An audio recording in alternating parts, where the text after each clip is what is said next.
तो नमस्कार, स्वागत है हमारे YouTube चैनल अनमोल क्लासेस पर। आप सभी लोग स्वस्थ मस्त व ज़बरदस्त होंगे और अपनी तैयारी को अच्छी तरीके से कर रहे होंगे। साथियों, हम लोग पढ़ रहे हैं कारक प्रकरण UPTGT बाबूराम सक्सेना। ठीक है, उसी का ये नोट्स है साथियों। उसमें हम पढ़ रहे हैं द्वितीय व्यक्ति, और द्वितीय व्यक्ति में हम लोगों ने कुछ सूत्रों को पढ़ लिया था। आज हम लोग पढ़ेंगे ये सूत्र आपके सामने जो दिखाई दे रहा है। चलिए इसको स्टार्ट करते हैं। गत बुद्धि प्रत्यय अवसानार्थ शब्द कर्मा अकर्मकाणाम अणिकर्ता सा अणव और आगे क्या लिखा है ब्रैकेट में कर्म। तो देखिए, परीक्षा में पूछेगा ये कैसा सूत्र है। पहला प्रश्न विधि सूत्र है। एक कार्य के सूत्र का कहाँ है, यहाँ पर अधिकार आ रहा है। कर्तुर ईप्सित तवम सूत्र से यहाँ कर्म की क्या आ रही है, अनुवृत्ति आ रही है। इस सूत्र में 5 कर्म हैं। ठीक है, ये कर्म संज्ञा का विधान करने वाला सूत्र है। नोट, आगे चलते हैं। देखिए, साधारण को हम बोलते हैं आड़िजंत और प्रेरणार्थक को बोलते हैं ऋजंत। इतना भी समझ गए होंगे आप लोग। साधारण को बोलते हैं हम आड़िजंत और प्रेरणार्थक के लिए बोलते हैं ऋजंत। तो यहाँ तक क्लियर हो गया। ऐसी धातुएं जिनका अर्थ जाना हो, गति यानी 1 नंबर आ गया गति, जैसे गम या इण चल। ऐसी धातुएं हैं जिनका अर्थ क्या होता है, जाना। जैसे बोलते हैं गम या इण या चल। आगे चलते हैं। ऐसी धातुएं जिनका अर्थ कुछ समझना या ज्ञान प्राप्त करना हो, जैसे देखिए बुद्धि। तो देखिए, गति और बुद्धि 2 नंबर हो गए। जैसे बुद्ध धातु है, ज्ञा धातु है, विद धातु है। इसका अर्थ क्या है, ज्ञानना या समझना, ज्ञान प्राप्त करना या समझना। ठीक है, बढ़ते हैं आगे। यहाँ तक क्लियर। ऐसी धातु है जिनका अर्थ खाना हो, प्रत्यय अवसानार्थ।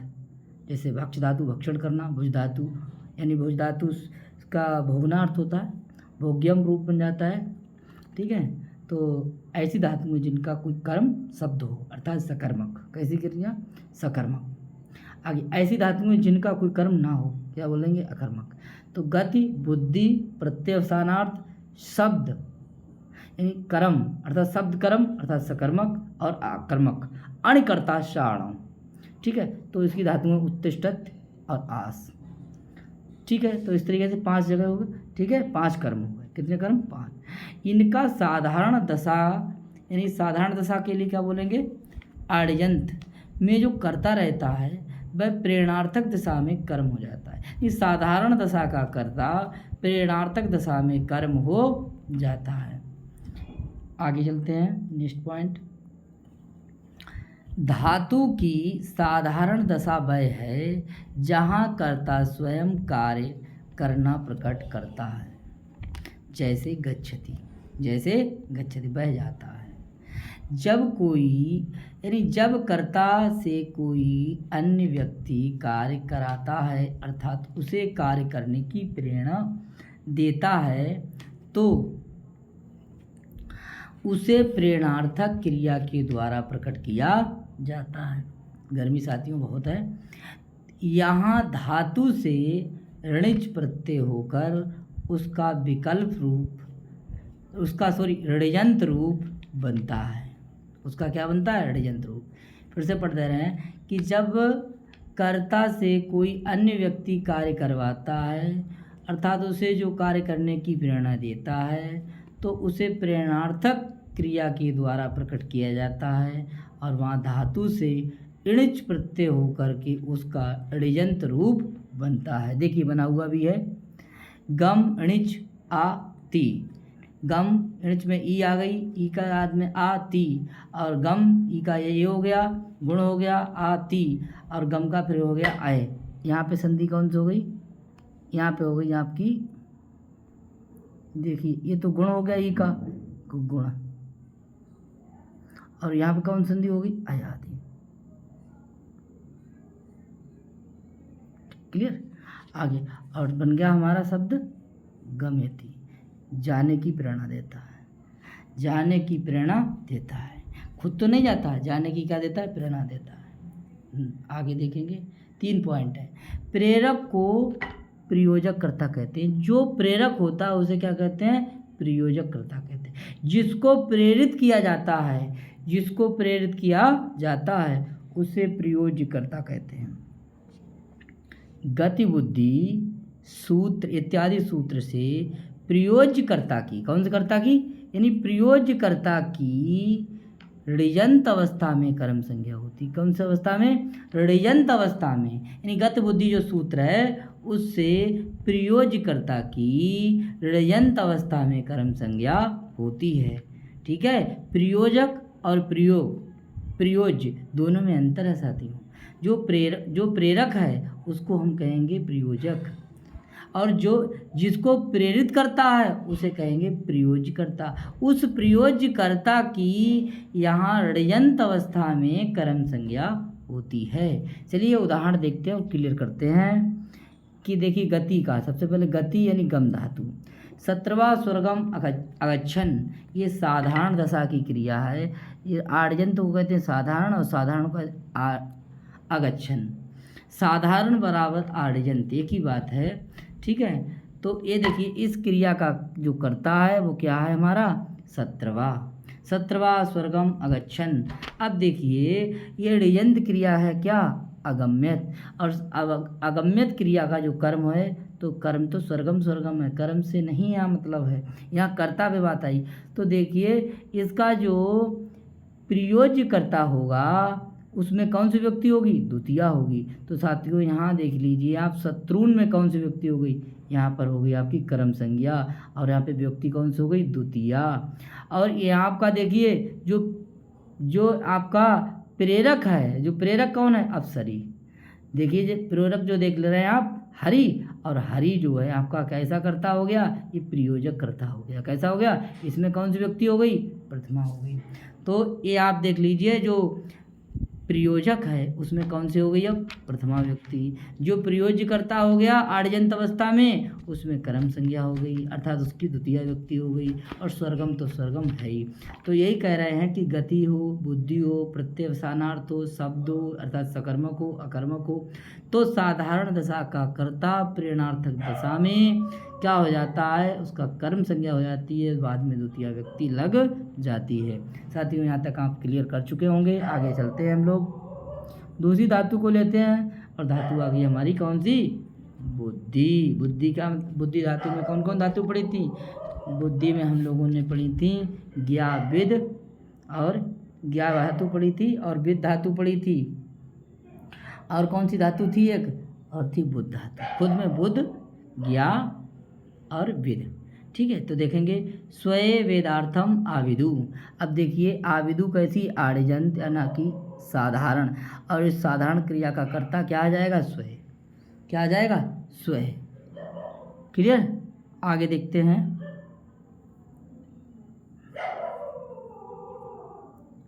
अब देखना है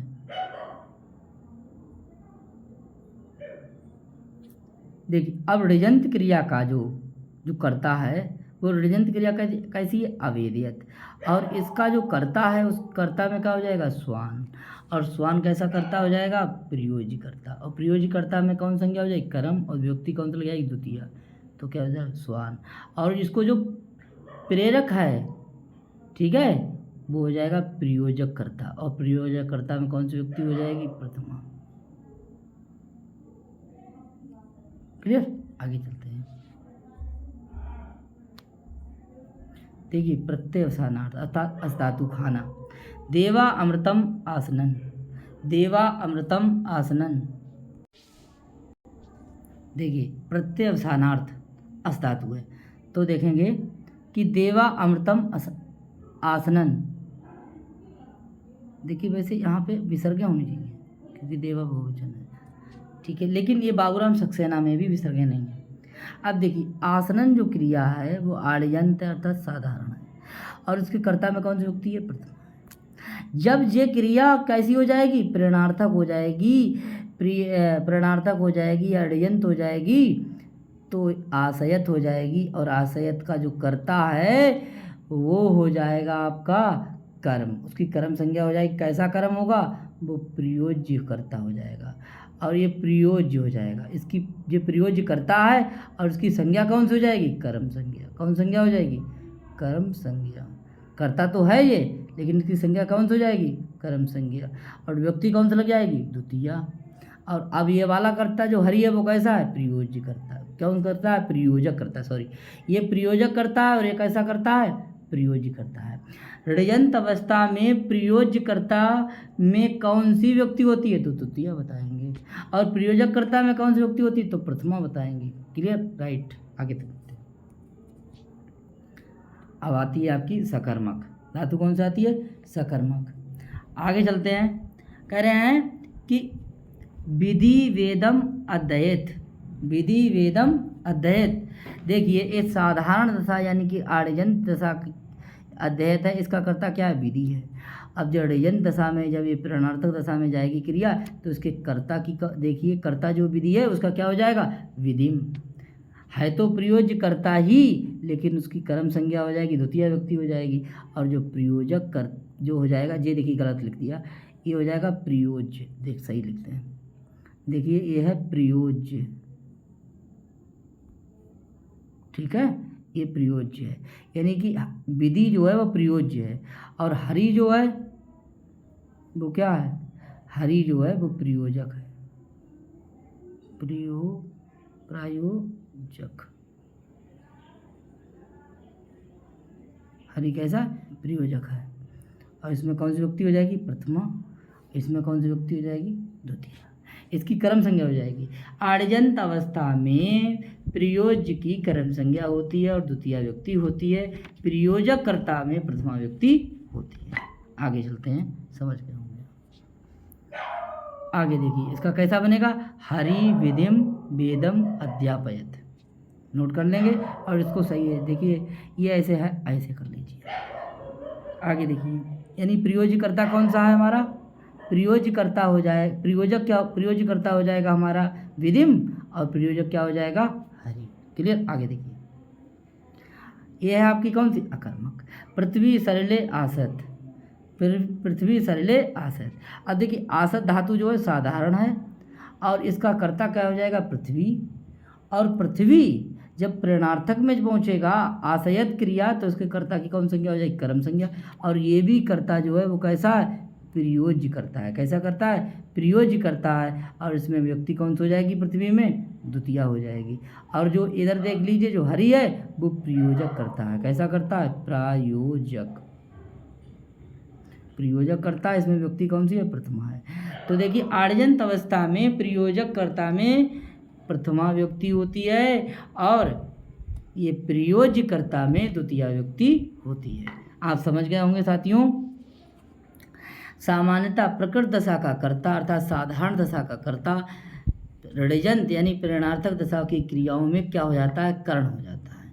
यानी साधारण दशा का कर्ता ऋजंत प्रेरणार्थक क्रियाओं में कर्ण होता है, वहाँ तृतीय व्यक्ति होती है। बहुत इंपॉर्टेंट उदाहरण है, ये परीक्षा TGT 2013 में आ भी गया है। तो देख लीजिए, रामा भार्याम त्यजति, इसका बन जाएगा, रामा का क्या हो जाएगा, ये हो जाएगा रामेण, भार्याम का हो जाएगा भार्या, और त्यजति क्या हो जाएगा, त्याजति।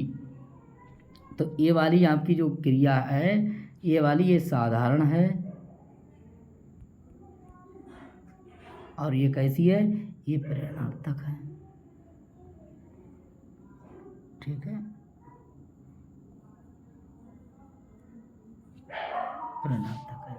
तो देखिए इसका कर्ता कैसा हो जाएगा, तृतीय व्यक्ति में हो जाएगा, और साधारण दशा का कर्ता कौन सी व्यक्ति में था, प्रथमा व्यक्ति में था। ठीक है, इसके नोट कर लेंगे, इंपॉर्टेंट है, आ भी गया है, आ भी सकता है। आगे चलते हैं साथियों, हिरिकोर अंतरश्याम। देखिए हिरिको अंतरश्याम, अब देखना है ये कैसा सूत्र है, ये कैसा सूत्र है। तो साथियों ये जो है संज्ञा सूत्र है। हिरिको में कौन सी युक्ति है, षष्ठी दो। अंतरश्याम क्या है, विकल्प है। यहाँ अनुवृत्ति करती है अणिकर्ता सारणों कार के, यहाँ की क्या है, अनुवृत्ति है।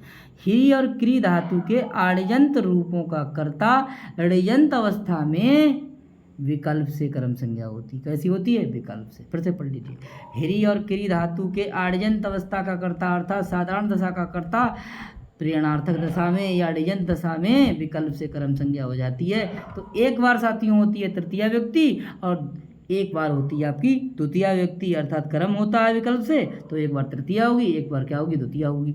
तो पक्ष में होगी तृतीया और विकल्प से होगी द्वितीया, अर्थात विकल्प से होगा कर्म। चलते हैं उदाहरण देखते हैं।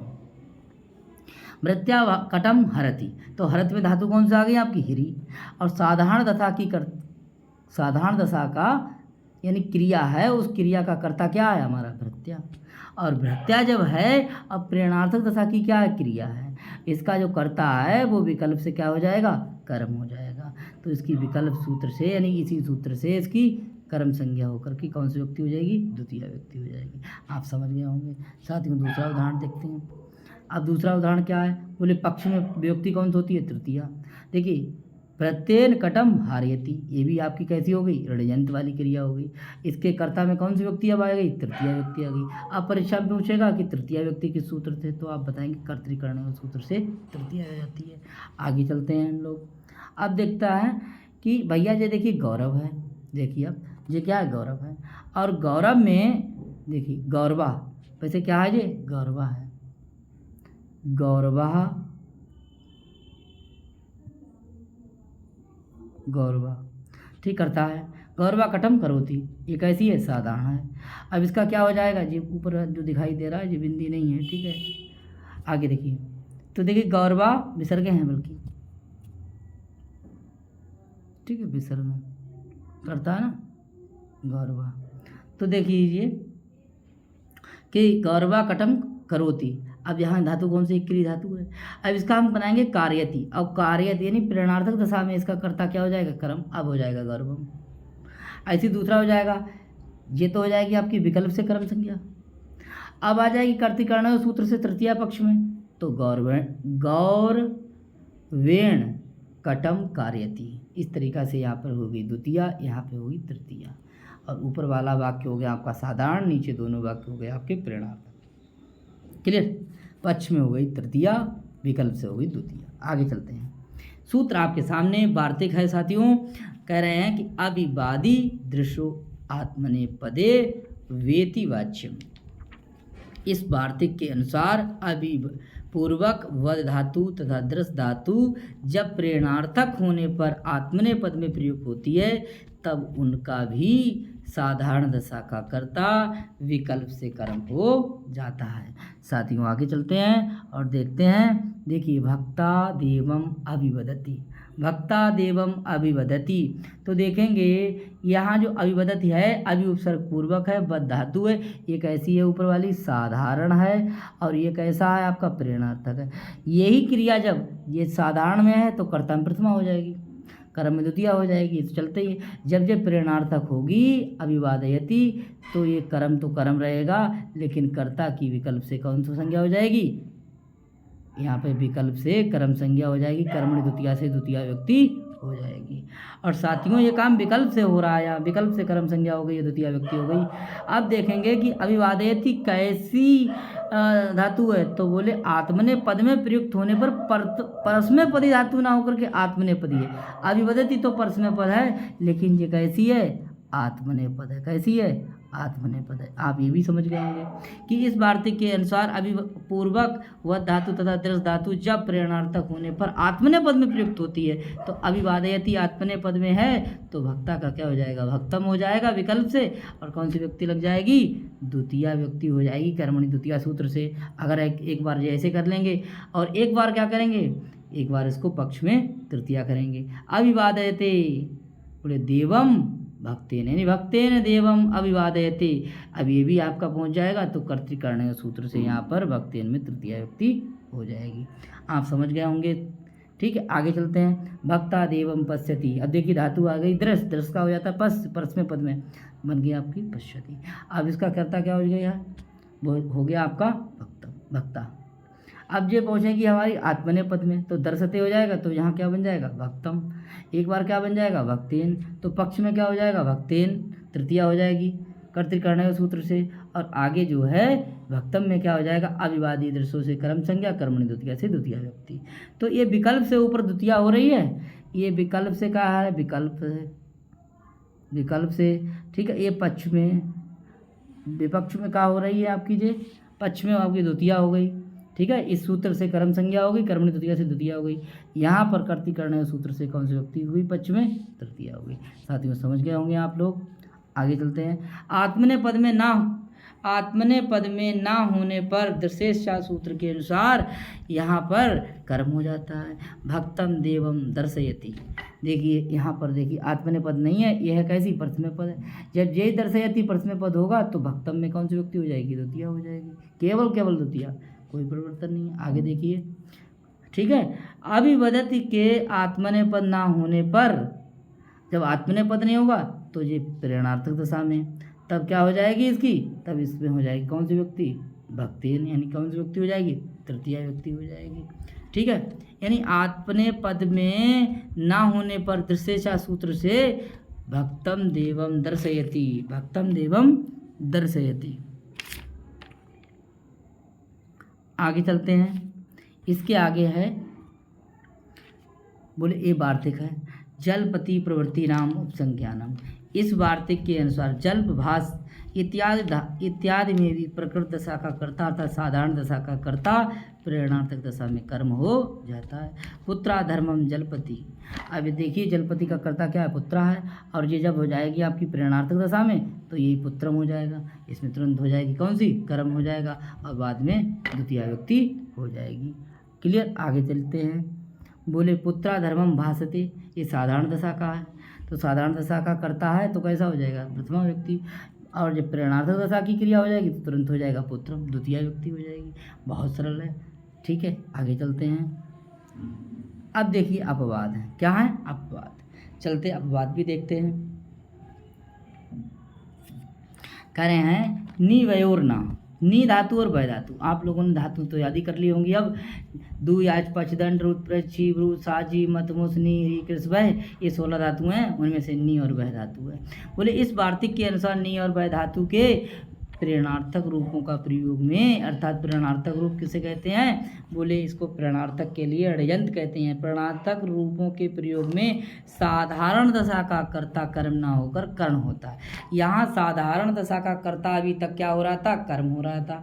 साथियों अब क्या होने लगा है? वो कर्ण होने लगा है। अब उसकी कर्ण संज्ञा होने लगी है और कर्तृकर्ण और सूत्र से तृतीय व्यक्ति होने लगी है। चलिए करते हैं उदाहरण पे बात। बोले भक्त्या भारम नयति। अब देखिए ये साधारण दशा की क्रिया है, नयति कर्ता में प्रथमा हो गई।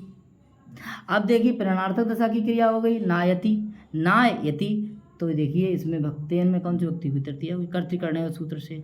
तो साथियों अभी तक हम कर्म संज्ञा कर रहे थे, अब अपवाद आ गया तो कर्तृकर्ण और सूत्र से तृतीया व्यक्ति हो जाती है। आगे देखेंगे कर्ता में भृत्या भारम बहति, वह धातु आ गई। साधारण दशा की क्रिया है तो उसके कर्ता में कौन सी व्यक्ति हो जाएगी?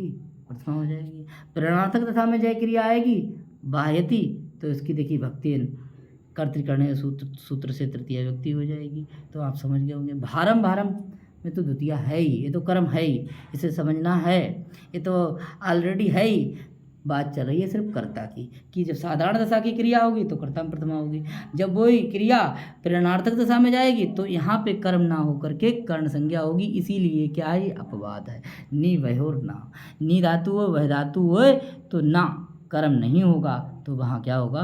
कर्ण होगा। किस सूत्र से कर्ण संज्ञा, किस सूत्र से तृतीय व्यक्ति हो जाएगी? बोले कर्ण तो इसी सूत्र से हो जाएगा, इससे कर्ण हो जाएगा क्योंकि ये निषेध कर रहा है, और तृतीय व्यक्ति हो जाएगी कर्तृकर्ण सूत्र से तृतीय व्यक्ति हो जाती है। देखिए आगे, किंतु जब प्रेरणार्थक दशा का कर्ता नियंता अर्थात हाँकने वाला हो तो नियंत्री कर्तृकस्य वहर निषेधा। इस वार्तिक के अनुसार साधारण दशा का कर्ता कर्म ही रहता है। क्या रहता है? कर्म रहता है। अब देखिए वहांत क्रिया जो है वो कैसी है? साधारण है। इसके कर्ता में कौन सी व्यक्ति है? प्रथमा है। प्रेरणार्थक क्रिया हो गई बाह्यति, और इसके कर्ता में कौन सी व्यक्ति हो गई? द्वितीय व्यक्ति हो गई। और रथम तो वैसा ही है, उसमें तो परिवर्तन ही नहीं, यहाँ पे तो कर्ता की बात कर रहे हैं सिर्फ। ठीक है, आगे देखिए तो ये समझ में आया। देखिए यहाँ पे कर्ता में कौन सी हो गई? कर्ता में पहले वाले में प्रथमा है, जामे कौन से? द्वितीय है। समझ में आ गया होगा आपके लिए। आगे देखते हैं। बोले ये सूत्र निवहरुणा सूत्र का क्या है? अपवाद है।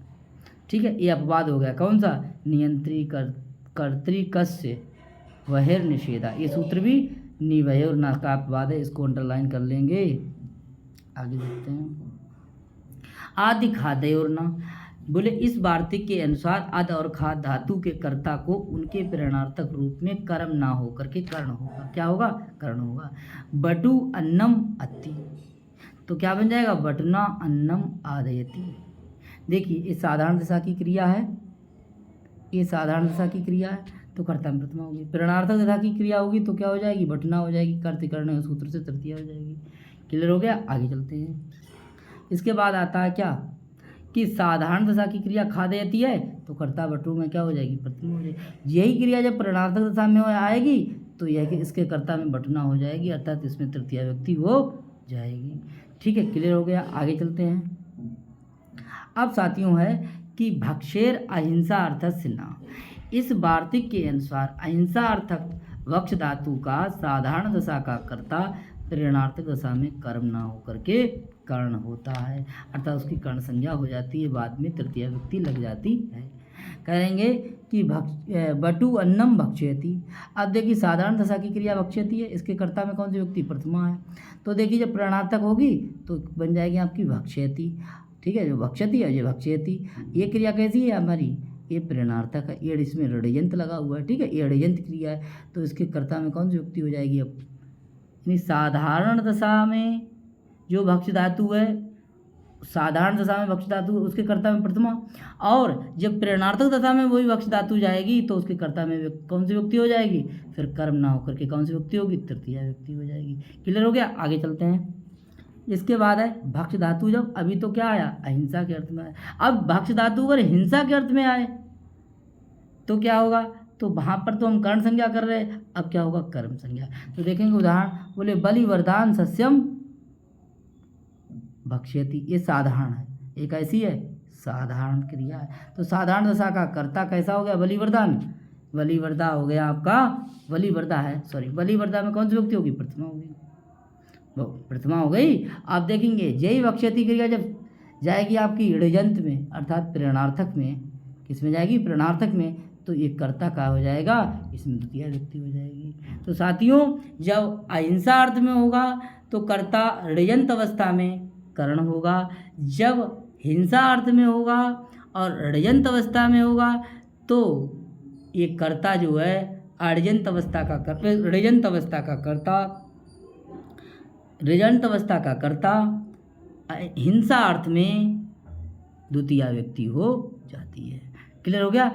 इस तरीके से हम लोगों ने आज यहाँ तक जो है कंप्लीट कर लिया है। अब साथियों हम द्वितीय व्यक्ति करने वाला सूत्र यानी कर्म प्रवचनीय संज्ञा करेंगे, और वो कर्म प्रवचनीय संज्ञा करने के बाद उसमें कर्म प्रवचनीय युक्त द्वितीय सूत्र से द्वितीय लगाएंगे। अभी तक हम जो है जहाँ जहाँ कर्म संज्ञा होती थी वहाँ कर्मणि द्वितीय सूत्र से द्वितीय लगा देते थे।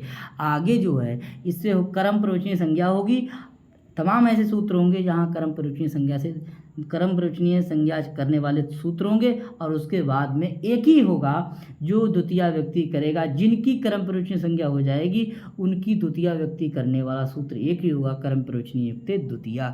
तो साथियों इसके लिए हम जो है नई क्लास बनाएंगे। आज के लिए इतना ही, बहुत बहुत धन्यवाद इतनी देर तक आप लोगों ने हमारा साथ दिया और हम लोगों ने अध्ययन किया। तो मिलते हैं नेक्स्ट वीडियो में, फिर मिलेंगे। नमस्कार, राधे राधे।